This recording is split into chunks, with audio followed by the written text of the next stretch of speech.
Amplop-amplop abu-abu. Sebuah cerpen karya Gusmus. Kejadian itu mula-mula aku anggap biasa. Tapi setelah berulang sampai 5-6 kali, aku jadi kepikiran. Sudah 5-6 kali kejadian itu. Jadi sudah cukup alasan untuk tidak menganggapnya sesuatu yang kebetulan. Di bulan-bulan tertentu, sebagai mubaligh, aku harus berkeliling ke daerah-daerah, memenuhi permintaan untuk mengisi pengajian. Bulan Muharram, memberi pengajian dalam rangka memperingati tahun baru Hijriah. Bulan Mulud, Rabiul Awal, dalam rangka peringatan Maulid Nabi Muhammad Sallallahu Alaihi Wasallam. Bulan Rajab dalam rangka Isra Mi'raj. Bulan Sya'ban dalam rangka haflah akhir sanah atau ruahan. Bulan Ramadan dalam rangka nuzulul Quran. Bulan Syawal dalam rangka halal bihalal. Belum lagi pengajian-pengajian dalam rangka walimah perkawinan, khitanan, dan lain sebagainya.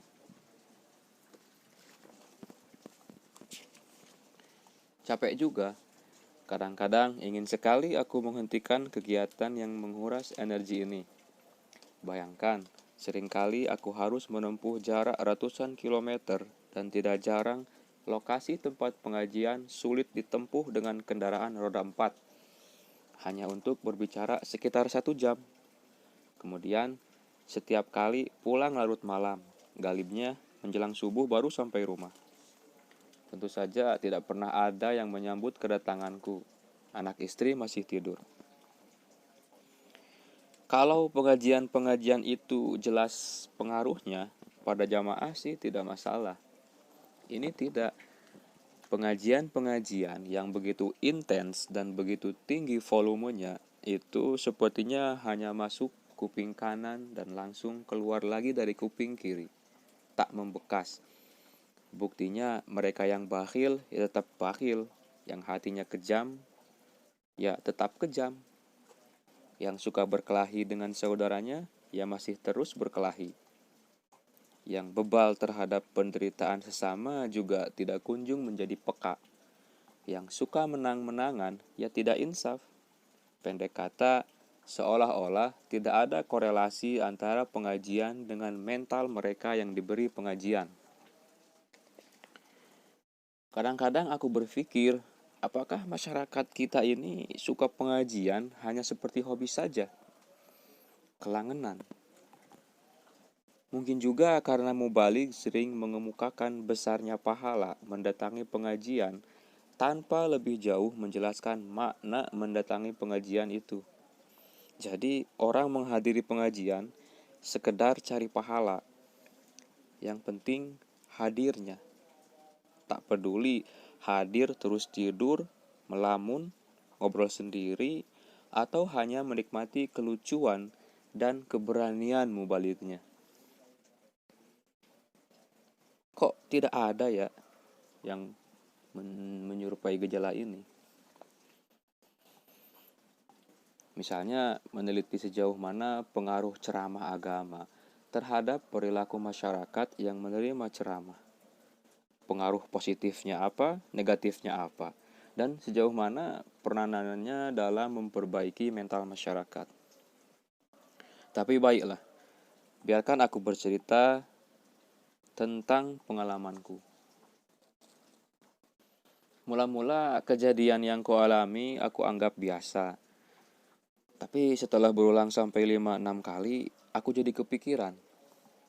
Biasanya setiap selesai memberi pengajian, selalu saja aku harus melayani beberapa jamaah yang ingin bersalaman denganku. Pada saat seperti itu, sehabis memberi pengajian di suatu desa, ada seseorang yang memberi salam tempel, bersalaman sambil menyelipkan amplop berisi ke tanganku. Pertama, aku tidak memperhatikan. Bahkan aku anggap orang itu salah satu dari panitia. Setelah terjadi lagi di daerah lain yang jauh dari desa pertama, aku mulai memperhatikan wajah orang yang memberi salam tempel itu. Pada kali lain setelah itu, di tempat-tempat yang berbeda dan berjauhan, kulihat memang yang memberi salam tempel orangnya yang itu-itu juga. Orang yang selalu memakai baju hitam-hitam, wajahnya yang bersih dan senyumnya yang misterius itu kemudian terus membayang. Dia selalu hanya mengucapkan salam, tersenyum misterius, dan bersalaman sambil menyelipkan amplop, tanpa mengucapkan sepatah kata pun. Amplopnya selalu sama, buatan sendiri dan berwarna abu-abu. Jenis warna kertas yang aku kira jarang ada di desa-desa. Aku tak habis pikir, bagaimana orang itu bisa selalu ada dalam beberapa pengajian yang tempatnya berjauhan. Aku bukanlah mubalik kondang yang setiap tampil di pengajian diberitakan pers. Bagaimana orang itu bisa hadir ketika aku mengisi pengajian di sebuah dusun terpencil di Jawa Timur dan hadir pula di pengajian yang dilaksanakan di sebuah desa di ujung barat Jawa Barat. Lalu hadir pula ketika di luar Jawa. Dari mana dia mendapat informasi? Atau dia selalu membuntutiku? Tidak mungkin. Muskil sekali. Setiap kali aku mendapat amplop, dari mana atau dari siapa saja, aku tak pernah membukanya. Langsung aku berikan istriku. Aku tak ingin hatiku terpengaruh oleh isinya yang mungkin berbeda-beda satu dengan yang lain. Lalu tumbuh penilaian berbeda terhadap pihak-pihak yang memberi amplop. Apalagi jika kemudian membuatku senang dan selalu mengharap menerima amplop. Nauzubillah. Namun setelah 6 kali berjumpa dengan lelaki berpakaian hitam-hitam itu, tiba-tiba aku ingin sekali mengetahui isi amplop-amplopnya yang diselipkannya di tanganku setiap usai pengajian-pengajian itu. Bu, kau masih menyimpan amplop-amplop yang kuberikan kepadamu? Aku bertanya kepada istriku. Sebagian masih, jawab istriku. Sebagian sudah saya pakai mengamplopi sumbangan-sumbangan yang kita berikan kepada orang. Coba kau bawa kemari semua. Istriku memandangiku agak heran. Tapi dia beranjak juga mengambil amplop-amplop bekas yang ia simpan rapi di lemari pakaiannya. Banyak juga, pikirku sambil menerima segepok amplop yang disodorkan istriku. Istriku memandangiku penuh tanda tanya saat aku mengacak-ngacak amplop-amplop itu seperti mencari sesuatu. Ini dia, kataku, membuat istriku tambah heran. Aku menemukan amplop-amplop persegi 4 berwarna abu-abu yang kucari. 5 buah jumlahnya. Loh, yang seperti ini cuma ini, Bu. Hanya 5. Ya, enggak tahu, sahut istriku. Memangnya ada berapa? Setahuku ya cuma itu. Aku tidak mengusutnya lebih lanjut. Mungkin justru aku yang lupa menghitung pertemuanku dengan lelaki misterius itu. 5 atau 6 kali. Aku memperhatikan dengan cermat 5 amplop abu-abu itu. Ternyata di semua amplop itu terdapat tulisan Arab kecil-kecil, singkat-singkat, dan masing-masing ada tertera tanggalnya. Ada apa, Pak? Tanya istriku, tertarik sambil duduk di sampingku. Aku tak menghiraukan pertanyaannya. Aku mencoba mengurutkan tanggal-tanggal di 5 amplop itu. Kemudian membaca apa yang tertulis di masing-masing amplop secara berurutan sesuai tanggalnya. Aku kaget. Semuanya justru nasihat untukku sebagai mubalig yang biasa menasihati orang. Aku pun menyesal mengapa amplop-amplop itu tidak aku buka pada waktunya. Amplop pertama aku baca. Ud'u ila sabili rabbika bil hikmati wal mau'izatil hasanah. Ajaklah orang ke jalan Tuhanmu dengan bijaksana dan nasihat yang baik. Genuk, Semarang, 8 Juli 2001. Amplop kedua, sebelum Anda menasihati orang banyak, sudahkah Anda menasihati diri Anda sendiri? Cilegon, 11 Juli 2001. Amplop ketiga, amar ma'ruf dan nahi mungkar seharusnya disampaikan dengan cara yang ma'ruf juga. Beji, Tuban, 10 September 2001. Amplop keempat, yasirru wala tu'assiru. Berikan yang mudah-mudah dan jangan mempersulit. Duduk, Gresik, 4 Januari 2002. Dan amplop yang kelima, ya ayyuhallazina amanu lima taquluna ma la taf'alun kabura maqtan indallahi an taqulu ma la taf'alun.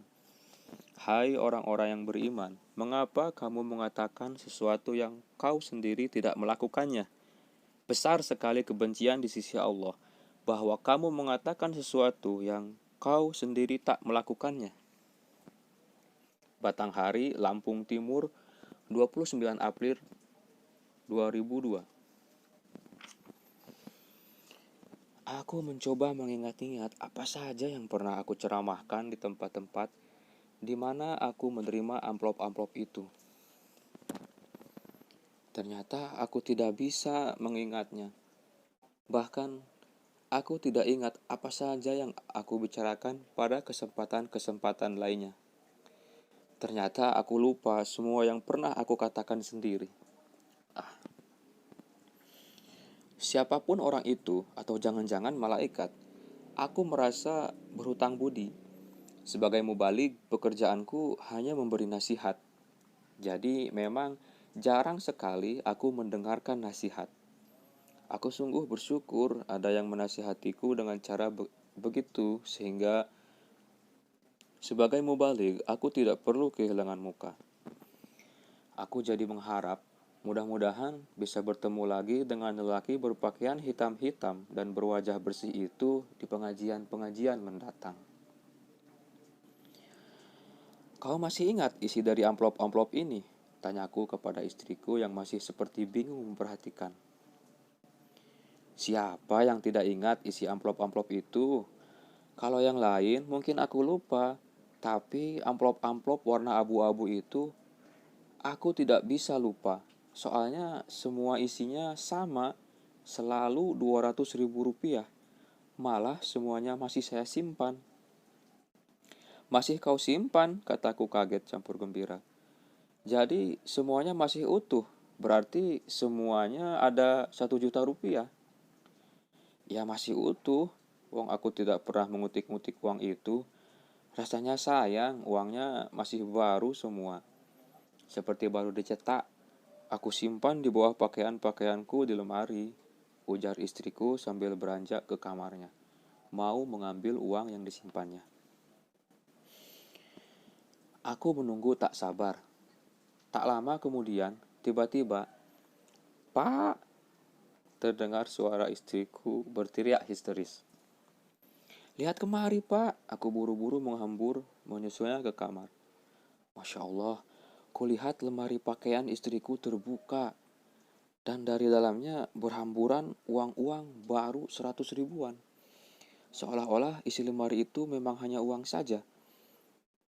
Istriku terpaku dengan mata terbelalak seperti kena sihir, melihat lembaran-lembaran uang yang terus mengucur dari lemarinya.